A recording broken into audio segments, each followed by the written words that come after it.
Allora iniziamo questo settimo appuntamento del TAIUS. Questa sera abbiamo con noi l'avvocato Emanuela Comand. Innanzitutto ricordo che l'avvocato Comand è avvocato cassazionista iscritta proprio all'albo degli avvocati dell'Ordine degli Avvocati di Udine dal 1984, esercita la professione di avvocato proprio qua a Udine, prevalentemente nell'ambito del diritto civile, di famiglia e dei minori, anche se poi magari quando parleremo un po' del suo studio ci dirà qualcosina di più. È stata anche consigliere dell'Ordine degli Avvocati di Udine, è tuttora componente del Comitato Pari Opportunità, sempre presso il Consiglio dell'Ordine degli Avvocati di Udine, questo ovviamente dal febbraio 2014.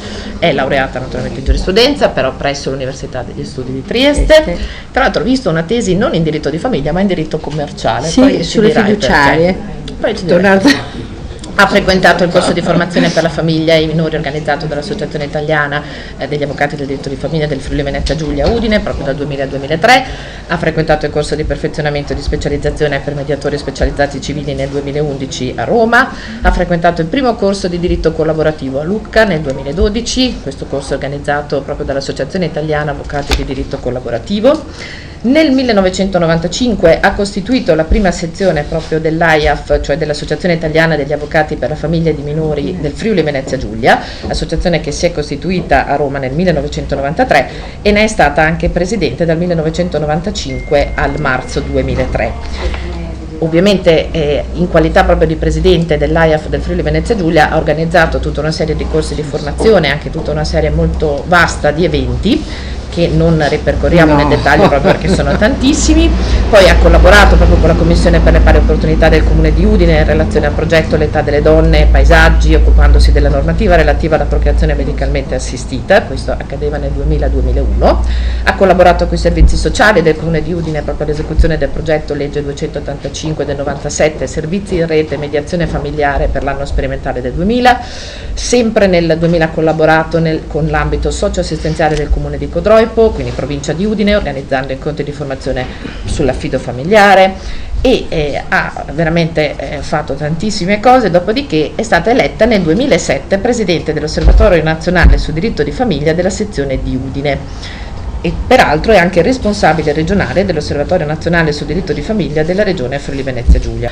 Collabora anche con il comitato di redazione della rivista Avvocati di Famiglia, edita dall'Osservatorio Nazionale sul Diritto di Famiglia, e peraltro su questa rivista ha pubblicato anche diversi interventi. Non solo, ha collaborato anche alla realizzazione del volume Unioni Civili e Convivenze, guida commentata alla legge numero 76 del 2016, a cura di Michele Angelo Lupoi, Claudio Checchella, Valeria Cianciolo e Valeria Mazzotta, nonché anche alla realizzazione del trattato sulla responsabilità civile a cura di Paolo Cendonna, edito dalla UTET, e ha svolto tutta una serie di relazioni e di interventi proprio in diversi convegni e diversi incontri formativi. Tra l'altro è stata anche commissaria di concorso proprio agli esami di avvocato, poi su questo magari ci torneremo. Va bene. Come al solito la prima domanda che facciamo al nostro ospite al TAIUS è come ha deciso di iscriversi alla facoltà di giurisprudenza e perché ha deciso di laurearsi in legge, anche se in verità Emanuela, tu, se non ho capito male, non hai scelto subito di iscriverti alla facoltà di giurisprudenza. Raccontaci un po' la tua esperienza. Allora, premetto che mio padre era avvocato e quindi era quasi d'obbligo che io mi iscrivessi a giurisprudenza. E invece io amavo molto, diciamo, la lingua tedesca perché l'avevo studiata sin da piccola e quindi mi sono iscritta al primo anno di Ca' Foscari a Venezia perché avevo l'illusione di diventare una traduttrice di libri, ma siccome pensavo di tradurre Thomas Mann mi sono resa conto subito dopo pochi mesi che in realtà le cose sarebbero andate diversamente, e poi in verità era stato così un momento così di ribellione giovanile, ho capito subito che invece la mia strada era quella di giurisprudenza, quindi sono passata a Trieste e qui, siccome ho un fratello più giovane di me di un anno, abbiamo frequentato il quadriennio, all'epoca era quadriennio, di giurisprudenza, ci siamo laureati lo stesso giorno e abbiamo anche fatto l'esame, all'epoca era per diventare procuratore, non subito avvocato, a Trieste insieme, poi abbiamo lavorato. Ma insomma. sei contenta della scelta che hai fatto? Ti sei mai pentita? Mai Hai pentita, detto, maledetta a me che hai scelto mai quello. pentita, mai pentita. Io dico continuamente a tutti, certamente quando io ho iniziato a fare questo lavoro, qui ci sono dei miei carissimi colleghi, il mondo era diverso, il rapporto tra avvocati e magistratura, c'erano meno leggi, voglio dire, era tutto più semplice, eravamo di meno. E questa era una cosa molto importante, però è un lavoro veramente affascinante, è sicuramente un lavoro che oggi va fatto con grande passione, perché ci sono molte più difficoltà rispetto a quando ho iniziato io. Tu consiglieresti quindi a un giovane di iscriversi alla facoltà di giurisprudenza? Assolutamente sì, ma in generale io ti dico, consiglierei a un giovane di seguire la sua passione.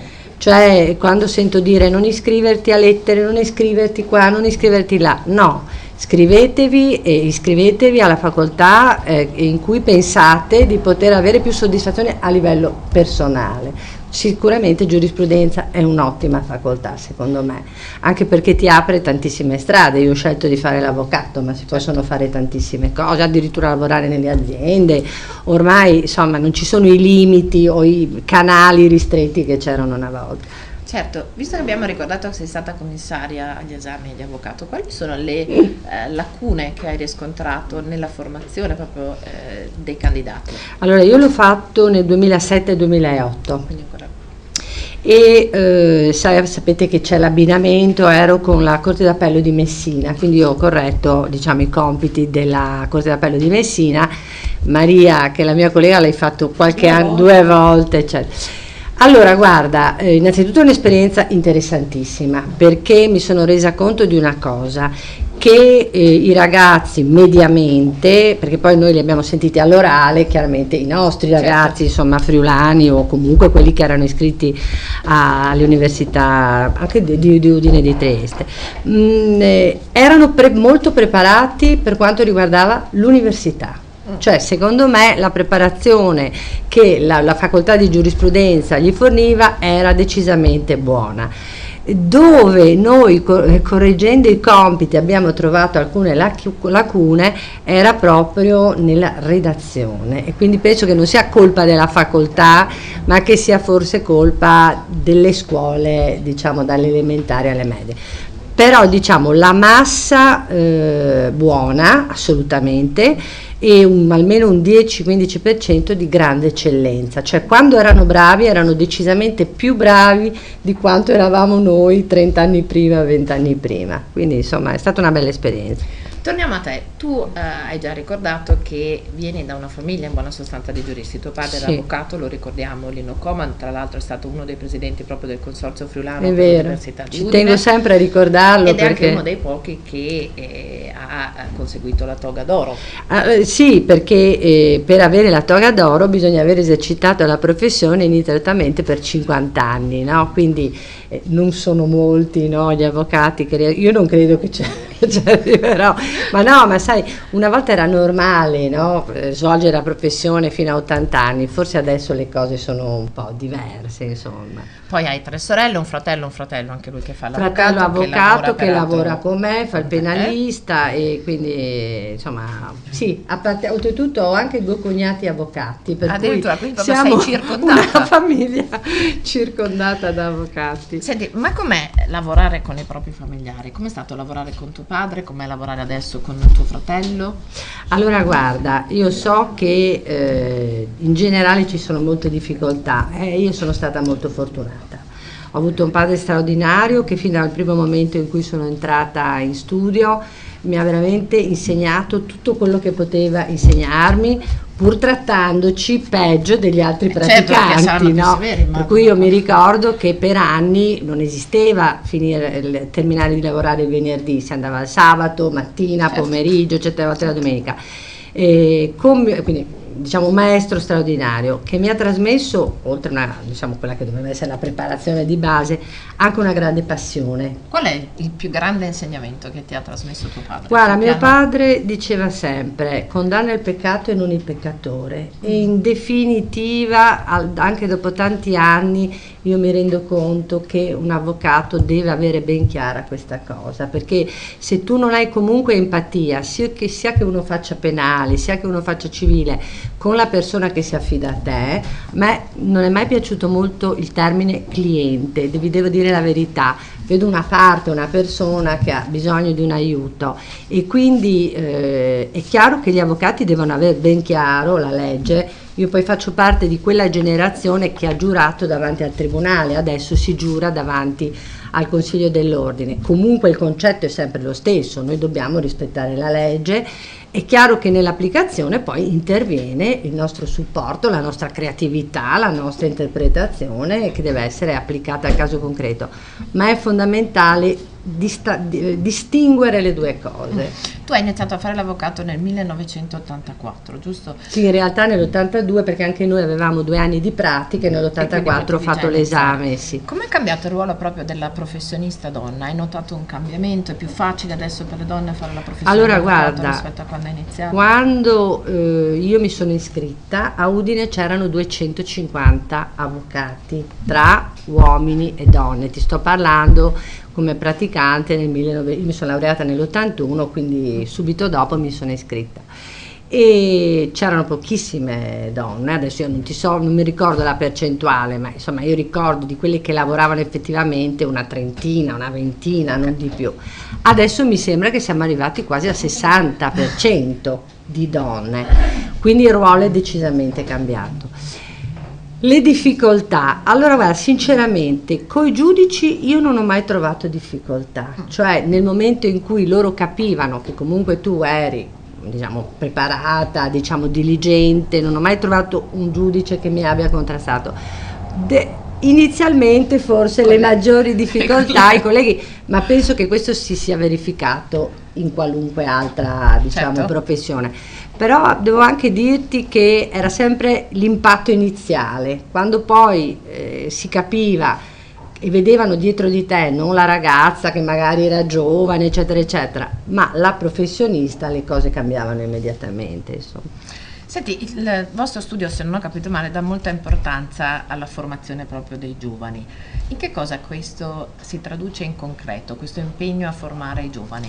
E questo l'abbiamo ereditato io e mio fratello da mio padre. Mio padre lo considerava un dovere, ma penso che fosse un po' per tutti gli avvocati, insomma, all'epoca, ma lo è tuttora. Se tu non formi e non ti dedichi ad altri giovani aspiranti avvocati, in qualche modo poni un limite alla fine della certo, nostra professione.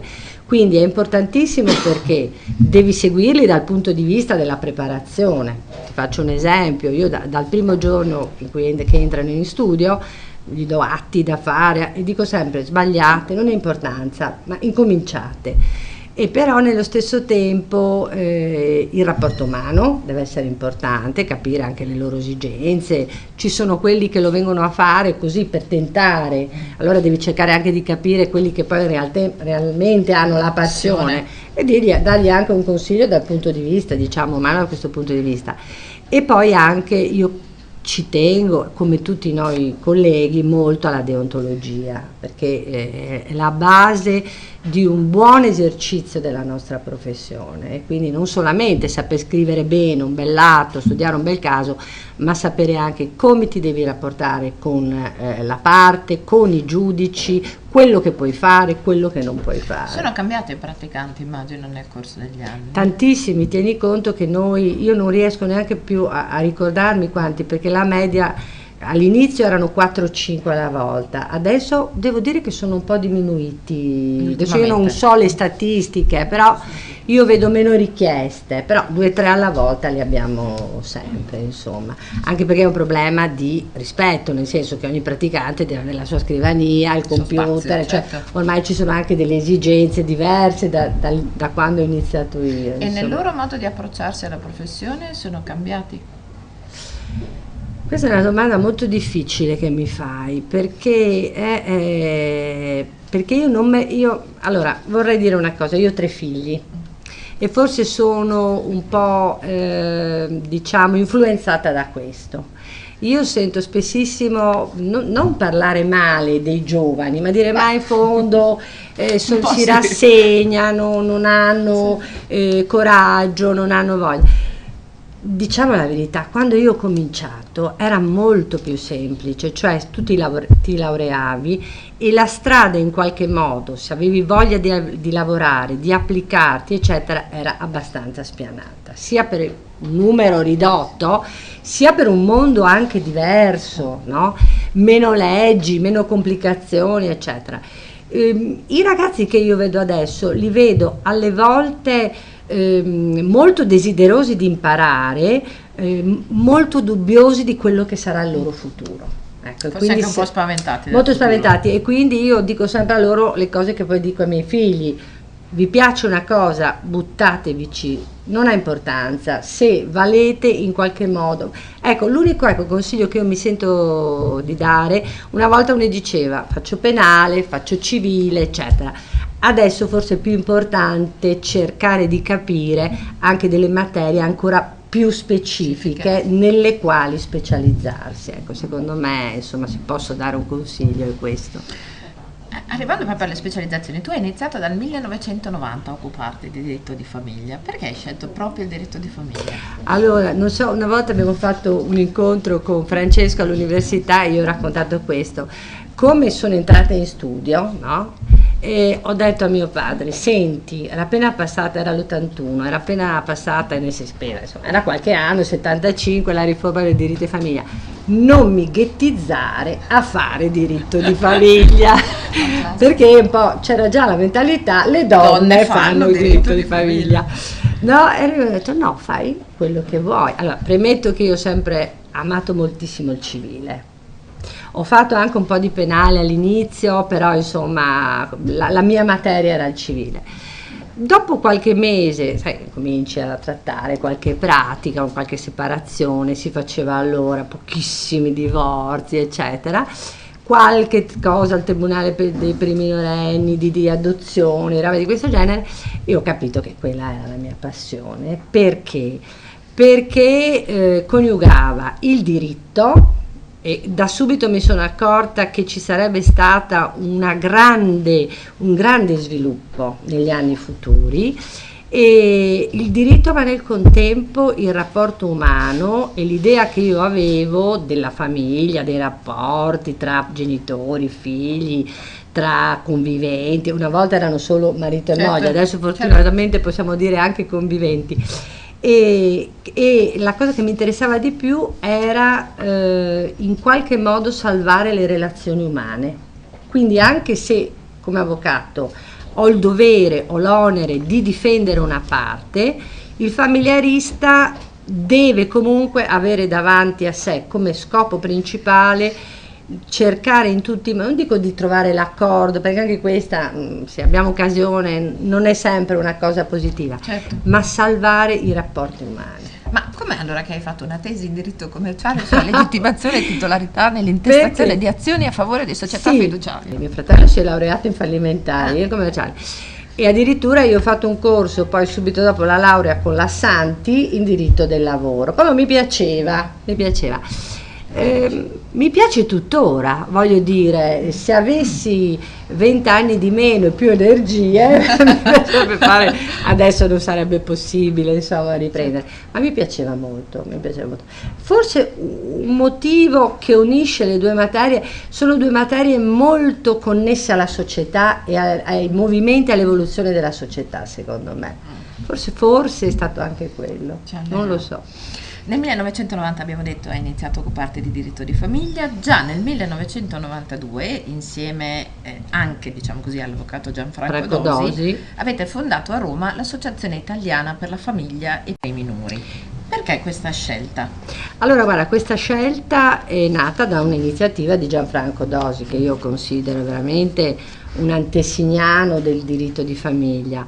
Lui non è più presidente, adesso dopo per spiegare a loro, l'AIAF è durata con Gianfranco Dosi fino ai primi anni del 2000, poi c'è stata una scissione, come capita spesso all'interno delle associazioni, e lui ha costituito l'osservatorio, io poi l'ho seguito negli anni successivi.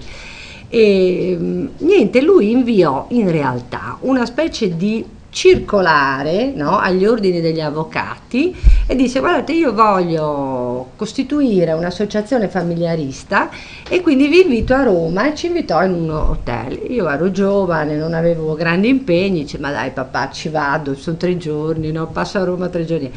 E rimasi folgorata, perché veramente mi diede un'impostazione di quello che poteva essere il diritto di famiglia, che mi fece immediatamente, diciamo, innamorare, no? Per cui dopo di quello non ebbi più dubbi su quale scelta fatta, no, assolutamente.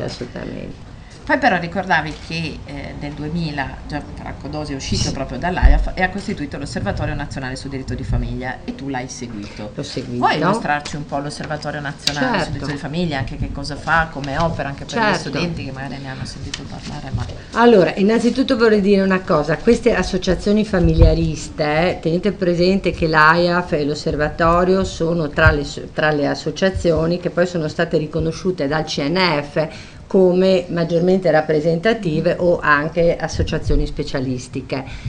Non entriamo nel discorso della specializzazione perché è tutto un po' in sospeso fino a settembre-ottobre, ma al di là di quello adesso non c'è più quel contrasto tra associazioni che forse c'era, no, inizialmente.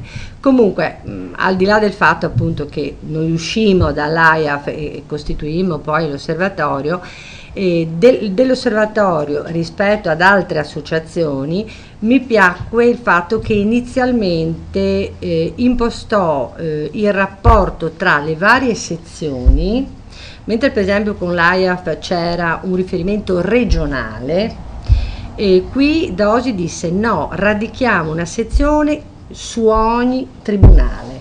E quindi la prima intuizione fu l'avvicinamento tra l'utenza, diciamo la parte, e il tribunale, e questo secondo me è un elemento importantissimo, perché il radicamento e il rapporto tra la sezione e il tribunale ha poi dato grandissimi frutti, perché poi in tutta Italia ormai proliferano i protocolli su tante cose, insomma adesso è inutile che entriamo nello specifico, che sono stati anche frutto, diciamo, di queste associazioni e di ordini illuminati, devo dire, come quello degli avvocati di Udine, perché bisogna dire la verità, noi avvocati chiaramente facciamo parte di un ordine e quindi dobbiamo sempre rapportarci, e non sempre tutti gli ordini, diciamo, sono così diciamo progressisti e guardano al futuro. Qui in Friuli noi siamo sempre stati molto fortunati da questo punto di vista. Tu sei presidente della sezione di Udine dell'Osservatorio Nazionale dal 2007 e fai anche parte del Comitato Esecutivo Nazionale. Questi 2 ruoli che tu rivesti all'interno dell'Osservatorio Nazionale, che cosa comportano per te in termini di impegno? Perché ho visto che tu organizzi una serie di incontri veramente tantissimi, quindi anche abbastanza impegnativa come... Sì, l'impegno è molto gravoso, però innanzitutto non sono da sola, nel senso che la sezione di Udine solamente, ormai siamo arrivati a circa 70 soci, e in Friuli siamo quasi 200 ormai. Tieni presente che in Italia siamo quasi arrivati a 2000 su 170 sezioni sparse sul territorio. Ma sai, l'impegno del responsabile cosiddetto regionale è limitato, nel senso che poi noi abbiamo una sezione a Trieste e una sezione a Gorizia, e quindi si tratta semplicemente di collaborare con gli altri colleghi. Molto più impegnativo, è da 1 anno io sono entrata nell'esecutivo nazionale, perché quello vuol dire andare a Roma almeno una volta, minimo ogni 2 o 3 mesi, minimo.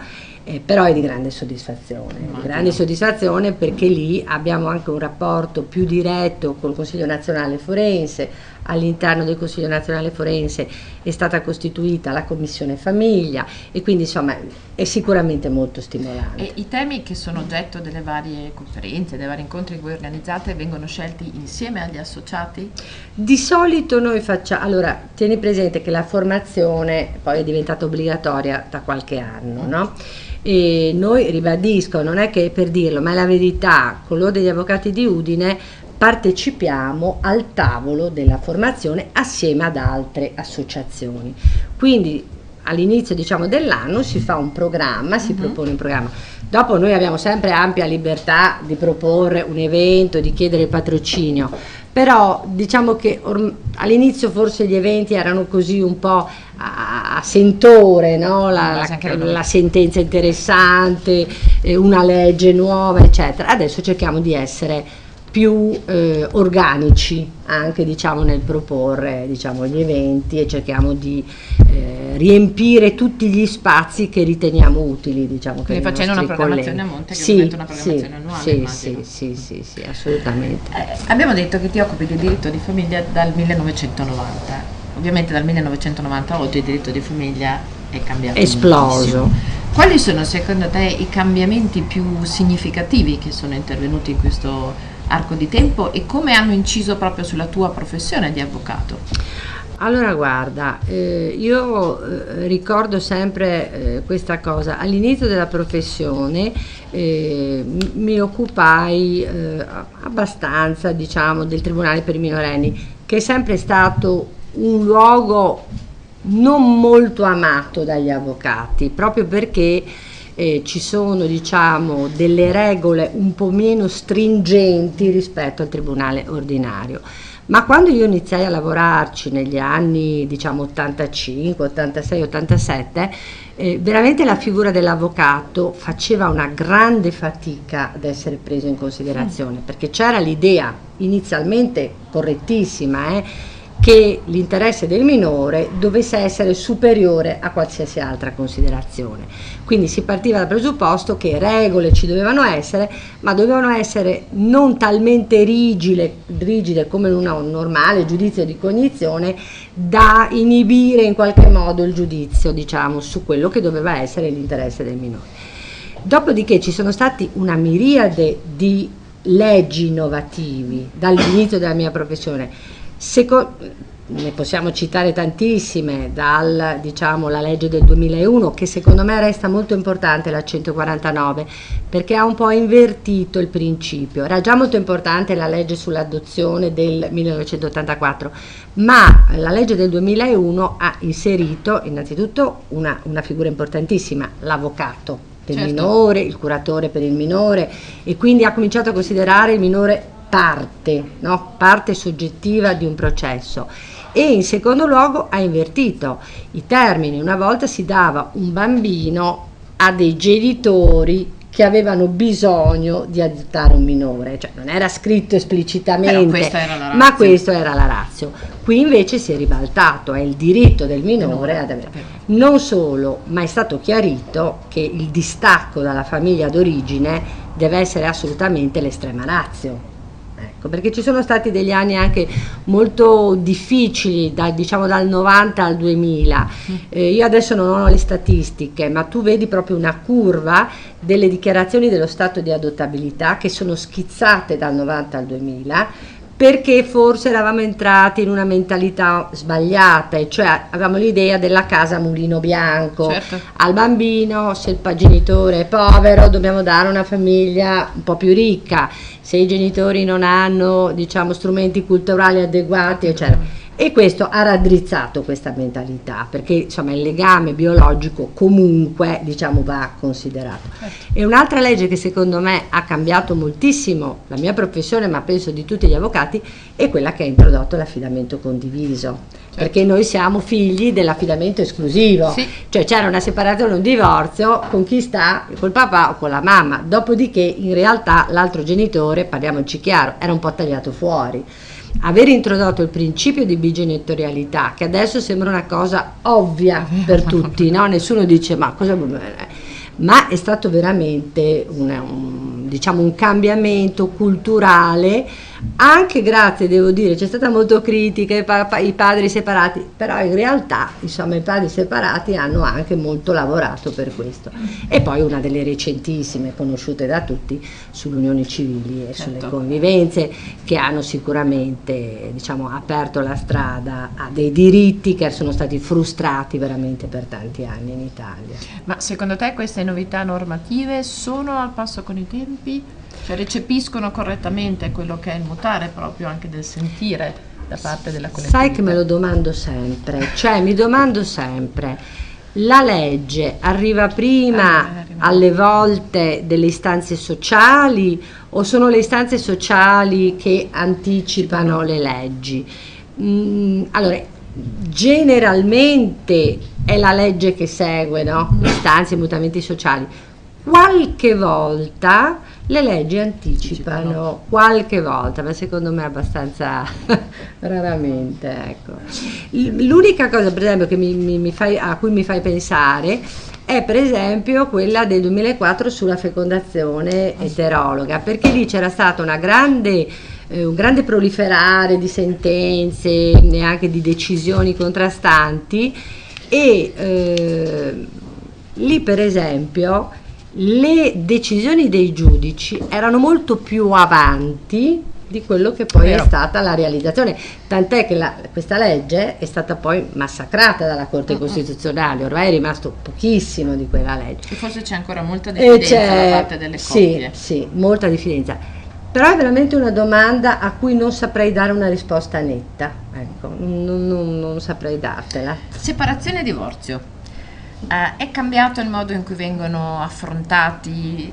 È vero, come viene sostenuto da molti, che nelle cause di separazione e di divorzio sono di solito gli uomini a uscirne, diciamo così, in modo peggiore sotto profilo economico, sotto profilo emotivo. Si legge spesso, no, anche sui giornali questo la povertà dei padri o dei mariti messi in ginocchio economicamente, eccetera eccetera. Allora, se tu mi parli di conseguenze economiche, io ti dico subito, e penso che sia una cosa che non invento io, ma che insomma risulta dalle statistiche, la separazione e il divorzio non arricchiscono nessuno, nel senso che una famiglia unita ha un budget, ci può essere monoreddito, due redditi eccetera, c'è un'economia, specialmente poi qui in Friuli c'è una grande propensione al risparmio, quindi si compra la casa insieme, magari con la liquidazione si compra la casa al mare, si riescono a mandare i figli all'università e via discorrendo.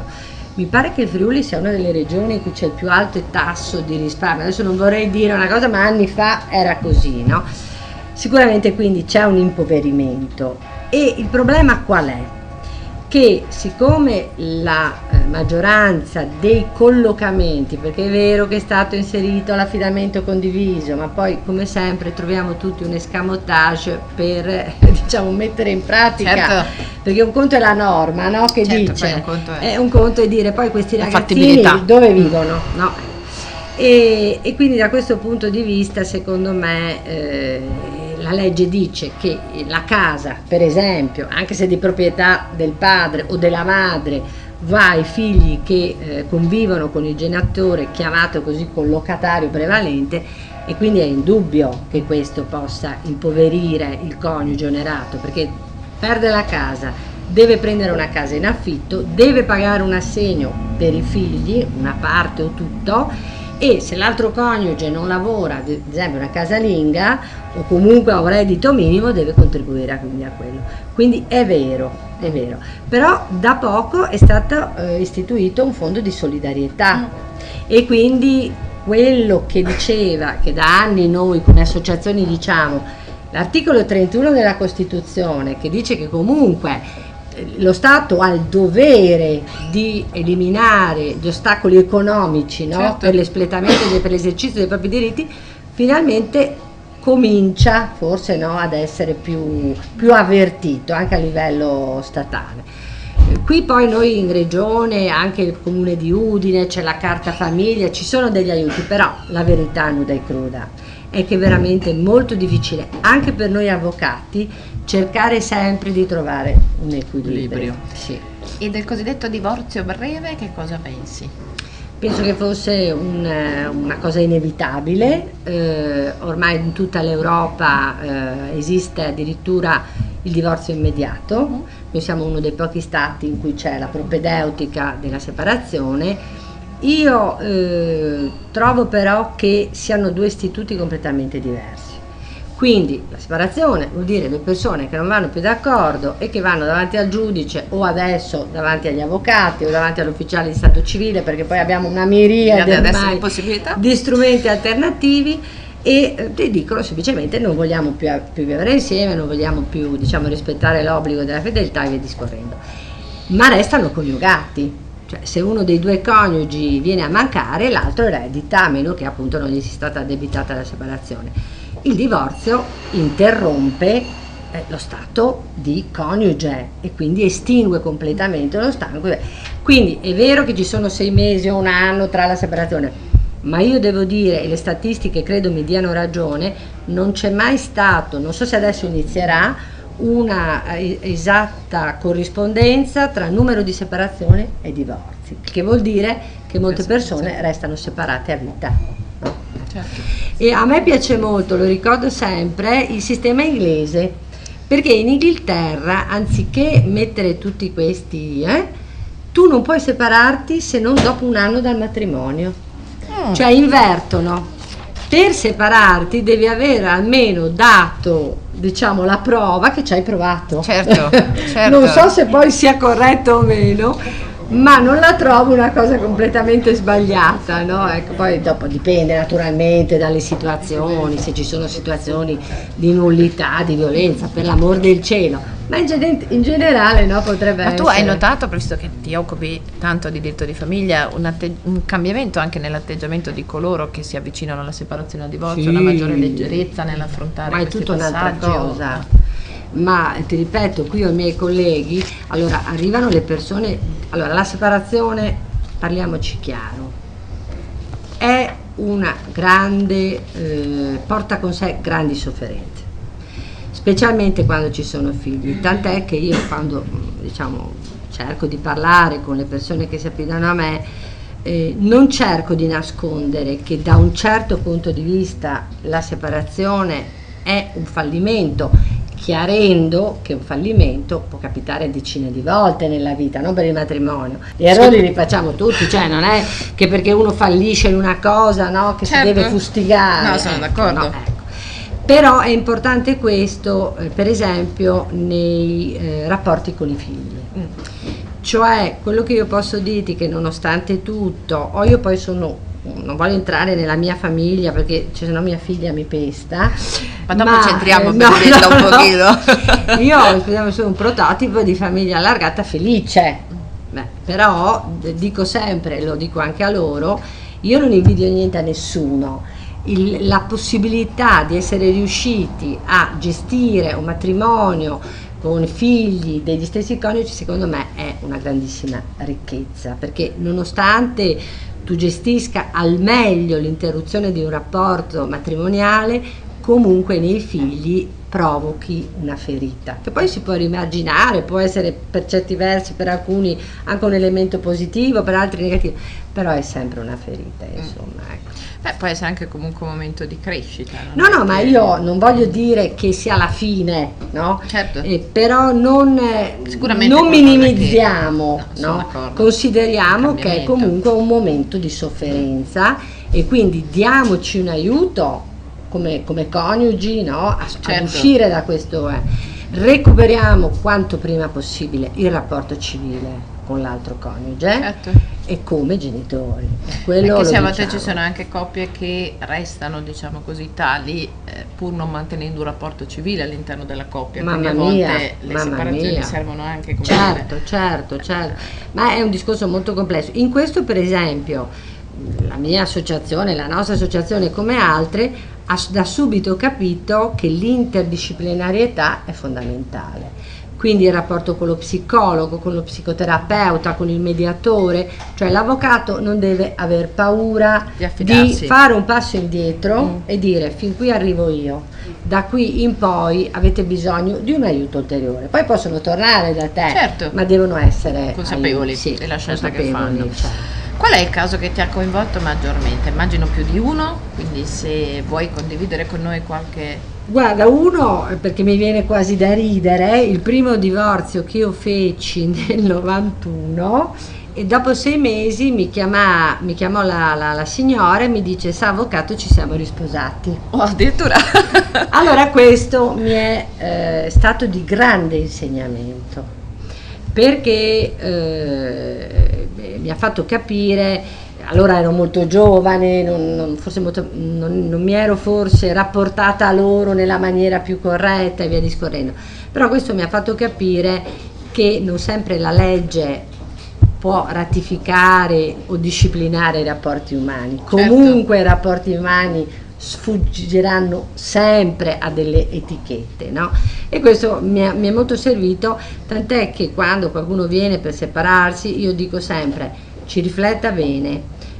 Infatti tornano una, due, ma penso che questo te lo possano confermare tutti i miei colleghi. Prego, Tutti i miei colleghi, nel senso che non è sempre, ecco, a me non piace quando dicono la gente si separa con grande facilità, ma io vedo sempre e molto spesso tanta sofferenza. Dopo magari la separazione è una decisione giusta e corretta, però insomma vedo tanta sofferenza e quindi alle volte devi dargli il tempo anche di di elaborare proprio il lutto della fine, no? Ecco. Perché poi l'avvocato interviene su altre basi, per quanto può essere comprensivo, empatico, condividere il dolore, il dispiacere con il cliente, con la parte, poi l'avvocato deve preoccuparsi di cose concrete. Certo, insomma, poi no? molte volte magari è proprio andando dall'avvocato e confrontandosi con l'avvocato che la coppia realizza il passo che sta compiendo. No? Ma sai, quando arrivano da noi di solito è abbastanza già deciso, già secondo definito. Secondo me sì, ormai una volta no. Ecco, forse guarda, se dovessi dirti la differenza tra 20-30 anni fa, mi capitava, arrivavano, tornavano dopo 6 mesi, dopo un anno, dopo 2 anni, dopo 3 anni, adesso arrivano decisi. Sì. Quindi evidentemente il lavorio lo fanno prima, insomma, dentro di sé. Da quello che ci stai dicendo però, esercitare la professione nell'ambito del diritto di famiglia e anche del diritto dei minori comporta un coinvolgimento emotivo non di poco conto. Come riesci a gestirlo? Perché non credo che sia facile, no? Tu mi chiedevi di altri casi. Sì.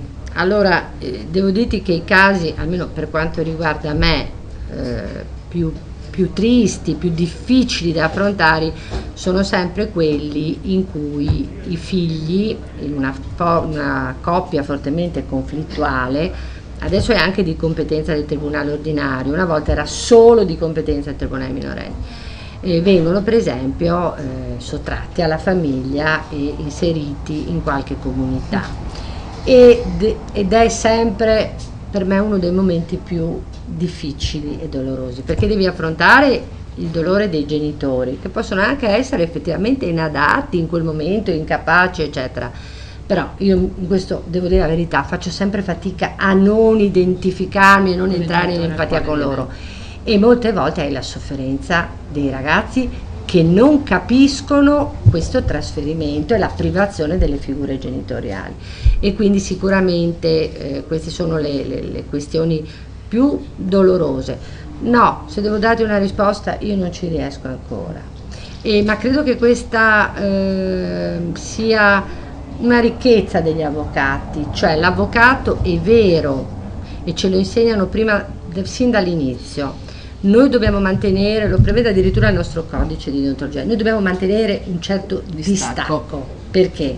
Perché dobbiamo difendere i diritti di una persona. Se io mi identifico completamente con una parte, perdo la lucidità. Certo. E quindi devo rimanere distaccata. Però in certe occasioni è sempre estremamente difficile. Io non ti nascondo che molte volte quando aspetto una decisione, una sentenza di una questione particolarmente così complessa o dolorosa non ci dorme di notte, eppure insomma certo, ho un po' di annetti alle spalle, però è così. Non abbiamo parlato tanto dei giudici, delle Parliamone. decisioni. Ecco, parliamone. Come sono questi? Molto volentieri come sono parliamone. questi giudici, le decisioni che prendono? Io non voglio fare la buonista, perché a proposito all'esame di procuratore di avvocati mi chiamavano la buonista. Addirittura. Lei era cattiva. Io ero la buonista. No, non ero la buonista, semplicemente insomma avevo un'altra impostazione. E allora guarda, i giudici, non mi piace generalizzare.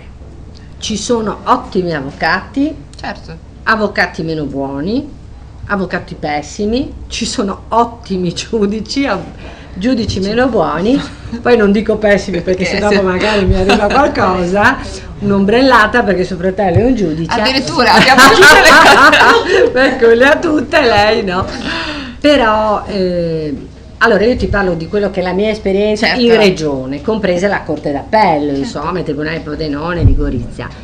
Mediamente i giudici con i quali mi rapporto io sono preparati, perché sono giudici che normalmente si occupano di diritto quasi esclusivamente di famiglia, e quindi quando c'è una sezione famiglia vuol dire che comunque c'è sensibilità, c'è competenza, insomma c'è empatia con le persone. Dopodiché, sai, come in qualsiasi professione, in qualsiasi lavoro, può esserci anche il giudice che non ha quella sensibilità che tu vorresti, no? Però in generale noi siamo in una regione abbastanza attenta, sì, fortunata. Però anche tra i giudici adesso c'è molta più attenzione al diritto di famiglia. Immagino che siano anche aumentate le donne in magistratura. Attenzione, allora l'aumento delle donne, cosa saremo a 60 anche lì, grosso modo, no? Ancora non ti so dire se è meglio o peggio. ma non per flagellarmi come donna, nel senso che posso dirti una cosa, per esempio noi avvocati ci lamentiamo spesso, il giudice non legge gli atti, perché in realtà la nostra grande sofferenza è che certe volte non leggano gli atti nei quali noi abbiamo cercato di, diciamo, dare il massimo, diciamo, della nostra preparazione. Invece devo dire che a me qui in regione non è capitato.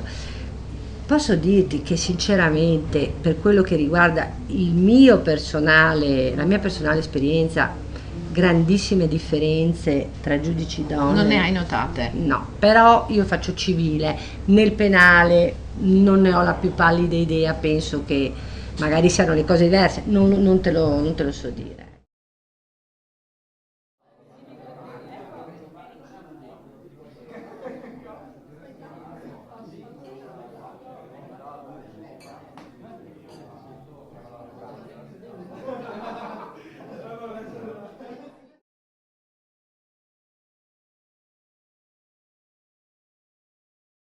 Allora, prima abbiamo detto che avremmo parlato un pochino della tua famiglia. Illustraci un po' la tua famiglia. Hai 3 figli? Allora, ho 3 figli, 2 femmine e un maschio, 32, 27 e 20. Come tu avevi anticipato, nessuno farà l'avvocato. E tu mi avevi chiesto anche se questa cosa ti dispiace, molto, sei sollevata dall'idea che non l'ho fatto. Molto sinceramente sì, inizialmente dopo un bicchiere di vino ti dico portandoci la bottiglia così adesso magari prima ero più, diciamo, edulcorata. Sì, un po' mi è dispiaciuto. Benedetta, ascolti attentamente quello che mi dice la Benedetta mamma. Benedetta lo sa. Però dopo il primo momento di dispiacere ho pensato che in realtà vuol dire che li ho lasciati liberi di fare quello che vogliono. Siccome io sono un acquario, non è che credo e quindi amo la libertà e quindi sono contenta che abbiano deciso. Però alcuni hanno studiato giurisprudenza. Sì, lei, eccola là. Si nasconde, ma però insomma, dai, sono felice per loro. Certo. Diciamo che sono felice per loro. Senti, abbiamo visto che sei molto impegnata, fai tantissime cose, ma alla luce di questi molteplici impegni, hai qualche passione che non sia necessariamente collegata al mondo del diritto, qualche hobby, qualcosa che non ti piace fare? Io ho un grande difetto, io sono una persona che si annoia tantissimo e quindi sono molto curiosa. Il mio solo dispiacere di invecchiare è quello di non poter fare tutte le cose che avrei voluto fare. Come hobby naturalmente la lettura secondo me è al primo posto, però mi piace il cinema, mi piace il teatro, mi piace la musica anche moderna, poi ho figli, diciamo, che mi indirizzano e quindi insomma, mi piace molto camminare, mi piace viaggiare, insomma mi piace la montagna, insomma, ho tante cose che mi piacciono, devo dire la verità. E, mi sarebbe piaciuto studiare pianoforte, ma non ci sono riuscita, quindi questo è un rimpianto che ho, ma non è detto che quando andrò in Però sei pensione. riuscita a conciliare bene famiglia e lavoro, anche se credo sia stato faticoso, o sbaglio? Allora, io Sai che puoi avvalerti della facoltà di non sì, rispondere no, quando no, li ma vuoi, anzi Nessuno ti costringe. no, ma lo voglio dire perché l'esperienza del 90% delle donne che lavorano e hanno figli, che poi ne abbiano 1, 2, 3, non cambia niente perché poi l'impegno è sempre quello. Secondo me le donne e gli uomini non devono rinunciare assolutamente a niente, cioè se nella vita hai delle passioni tu devi cercare in qualche modo di conciliarle, non so come, ma ognuno di noi deve cercare di farlo. Io adoravo i bambini, ho fatto 3 figli perché mi piacciono i bambini e quindi volevo figli assolutamente. Adoro lavorare, e forse per quello che non fanno gli avvocati, perché forse ne ha visto troppe, però mi ha molto sollevato una volta che mia figlia gli ho detto: ma senti, ma la mamma ti è mancata, cioè era la prima, non era Benedetta, quella che ha 32 anni, che vive a Torino, e ti è mancato, mi sento in colpa. Mi ha detto: per l'amor del cielo mamma, se ti avessimo avuto a casa sarebbe stata una tragedia epica, voglio dire, per cui alla fine è andata bene. Senti, nella nostra chiacchierata hai menzionato diverse figure maschili che sono state importanti per te, tuo padre innanzitutto, tuo fratello, l'avvocato Dosi. C'è una figura femminile altrettanto importante? Allora, innanzitutto, scusa, vorrei anche citare Claudio Cecchella, che è l'attuale presidente dell'Osservatorio, perché se no succedono sì, tragedie, no? Ma anche perché è un carissimo amico, e Dosi è stato un enorme, grandissimo giurista, e Claudio Cecchella ci ha portato una ventata di passione, di entusiasmo, e quindi desidero ringraziarlo e citarlo. Cito in assoluto la persona più importante della mia vita, che è mia madre. Mia madre ha 88 anni ed ha la testa di una ragazzina, è più avanti bellissimo. di me, è più giovane di me, è piena di vita di me, per cui è riuscita a conciliare 6 figli, perché poi io ho una famiglia vengo da una famiglia numerosa, un padre molto impegnativo, quindi mia madre sicuramente è stato il timone, diciamo, che ha dato la possibilità alla nostra famiglia di farci avere una infanzia molto molto felice, un'adolescenza molto felice. Questa trovo una grande cosa.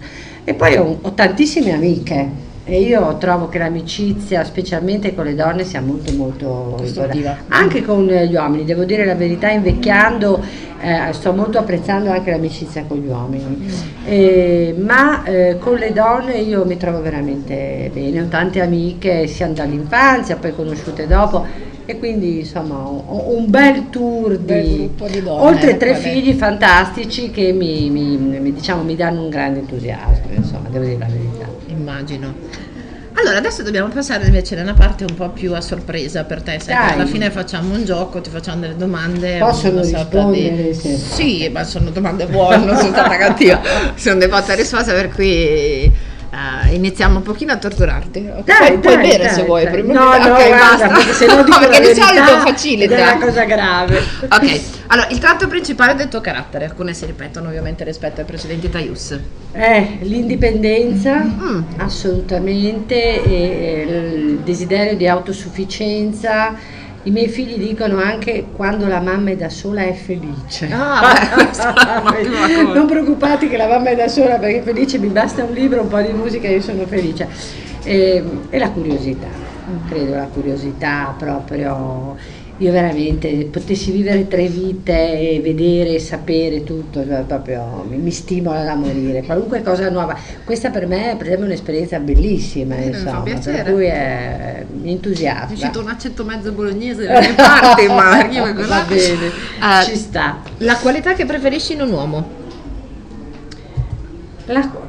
Devo precisare essere maschile, perché allora, a volte non capisco. Qui tiro fuori mio marito, tiro fuori mio marito, che non ho citato fino adesso, spero che mi perdonerà. È un buon compagno di viaggio, importante questo, ed è un ottimo padre, e secondo me queste sono 2 grandi qualità. La qualità che preferisci in una donna? In una donna, ti dico la verità, la simpatia. cioè mi attirano molto le donne piene di verdi, simpatia, solari, eccetera. Però anche l'intelligenza, devo dire la verità che certe volte le donne quando sono intelligenti proprio ti affascinano veramente, hanno così cultura e anche le donne molto colte, devo dire la verità, mi piace proprio ascoltarle, imparare, insomma, ecco. Il tuo principale difetto? C'è Benedetta qua che ti sta direi proprio che potrebbe essere questo, che per certi aspetti sembra assurdo con tutte le cose, non è? In certe cose sono un orsetto. Questo ti capisco benissimo, io sono cioè, ogni tanto mi piace la mia solitudine, la mia privacy, non voglio sentirmi, mi chiudo perché ho bisogno di stare da sola. Ecco. Beh, ma forse è anche una conseguenza proprio del lavoro, no? Sempre in mezzo alle persone. Non lo so, ogni tanto si ha bisogno, no? di fare il punto della situazione, anche con te stessa, secondo me è una cosa. Però le persone magari che ti stanno attorno si sentono escluse e questo può essere un difetto alle volte, no? Il dono di natura che avresti voluto avere? Mazzatti ci sta ancora pensando. Dov'è? Il dono di natura, te lo dico subito, la mancanza di emotività. In che senso? Questo non Nel l'ho capito. senso che io sono stata definita da uno psichiatra, a cui mi rivolgo, il mio amico psichiatra che era primario di psichiatria, ero giovane, mi definì un'emotiva che si controlla, no? Quindi più testa che pancia. Sì, un'emotiva che si controlla, nel senso che ormai alla mia età hai un'abitudine, l'autocontrollo, poi 3 figli, il lavoro, se non hai l'autocontrollo sei finita. Però mi piacciono da morire queste persone che qualunque cosa accada riescono a rimanere proprio imperturbabili, no? Invidio molto questa cosa qua, sì, che non perdono magari così le staffe. Io non è che le perda tantissimo, però quando le perdo, vero amore. Vero amore. Le colpe che ti ispirano maggiore indulgenza? Quelle fatte per amore, ma per amore intendo per affettività. Anche sbagliando, anche a prescindere, genitori, figli, amanti, mariti e mogli, quelle fatte in buona fede proprio per affettività. Ma magari... questo sei simile a Francesco Bilotto che aveva risposto. Allora dobbiamo chiamarlo subito. Un errore che non rifaresti? No, nessuno, rifaresti tutto esattamente tutto, come esattamente. Beh, perché anche le cose di cui mi sono amaramente pentita, e quindi sembra una contraddizione, mi sono servite, per cui tutti gli errori che ho fatto mi sono serviti, assolutamente. Tu sei una donna di successo, qual è il successo di cui vai più orgogliosa, il tuo più grande successo? Ma forse posso dirti l'amore dei miei figli, l'amore di mio marito, l'amore dei miei fratelli, di mia madre, dei miei amici e qualche volta anche dei miei clienti.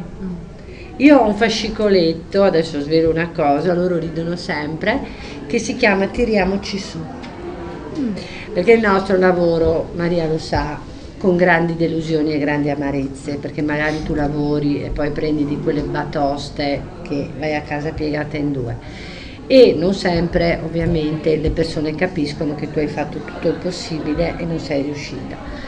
E allora per tirarmi su ho fatto un fascicoletto in cui ho raccolto tutte le lettere, i bigliettini, le cose delle persone che non è che mi hanno scritto grazie avvocato che ha vinto la causa, non so, grazie avvocato che mi ha dato sicurezza, grazie avvocato che mi ha fatto uscire da un momento di crisi. Una delle più belle che mi è stata scritta, grazie avvocato che mi ha fatto riacquistare la dignità, cioè secondo me, allora ogni tanto me le scarta bello e mi tiro su.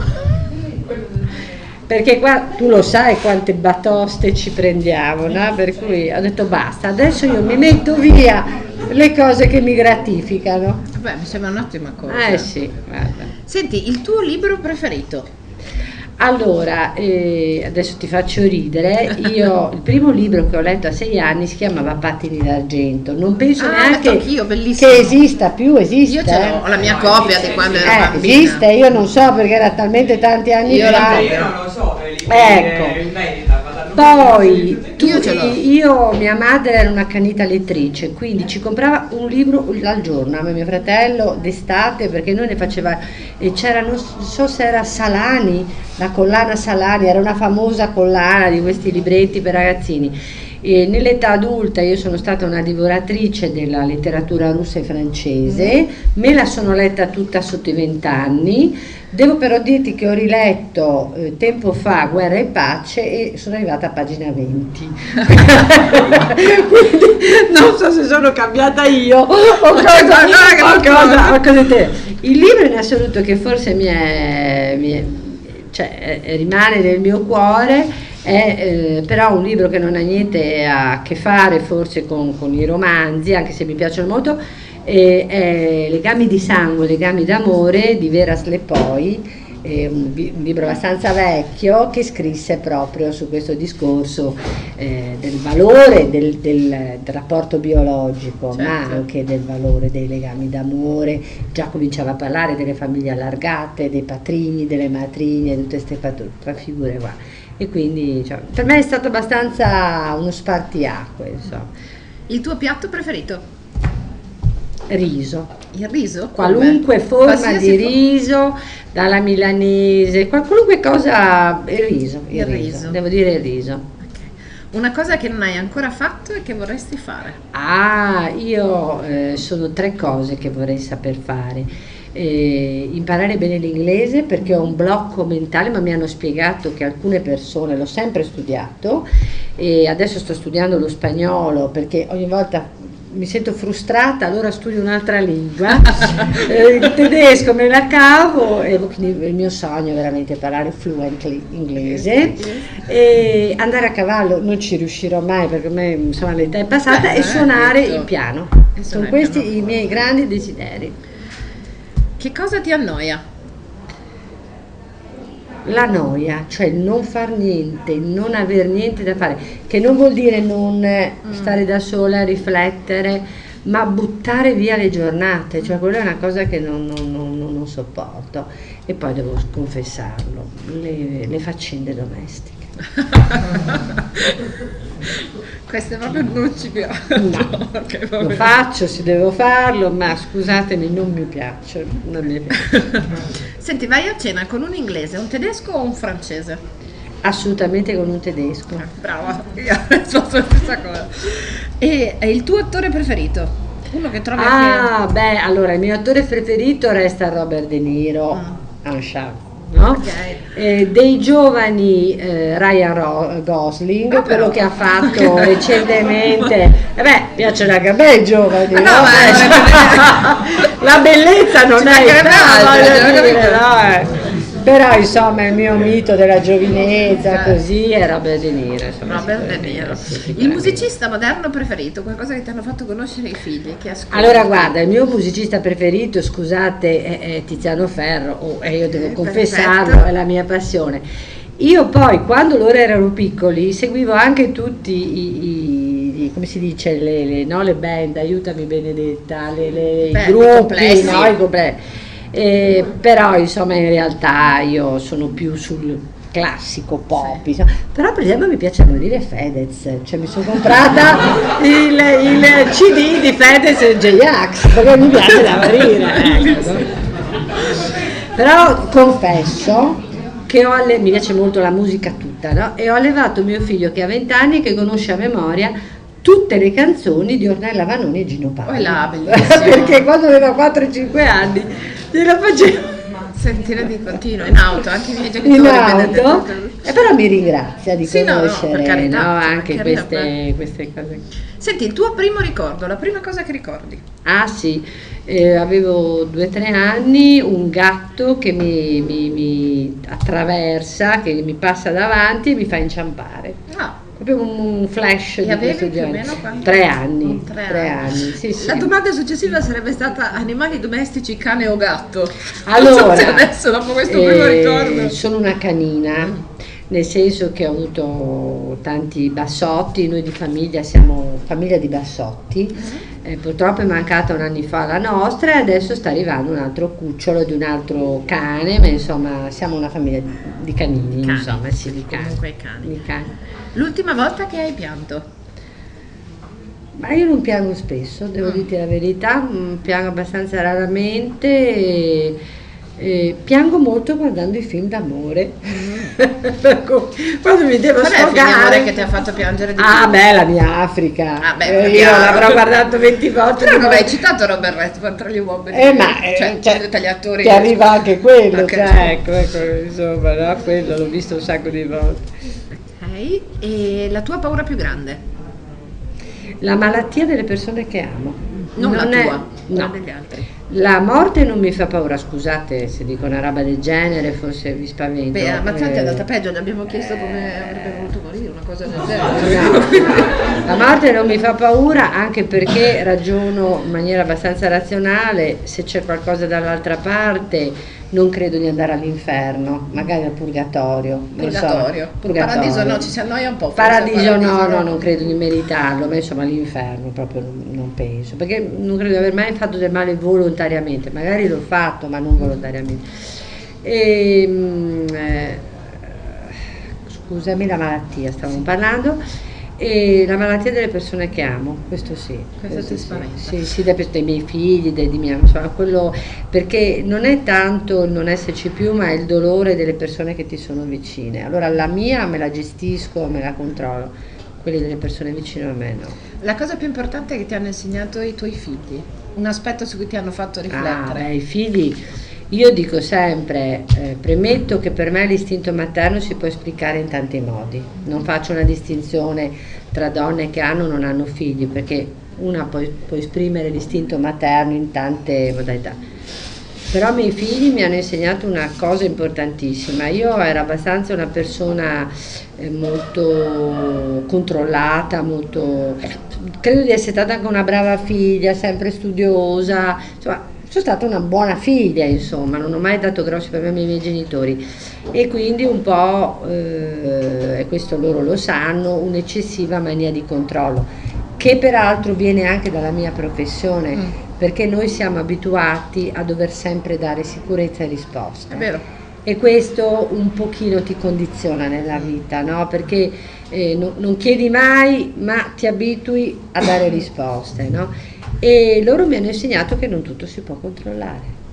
E questa secondo me è una cosa essenziale, perché Certo. loro sono delle persone autonome, libere e quindi devono essere giustamente come vogliono essere.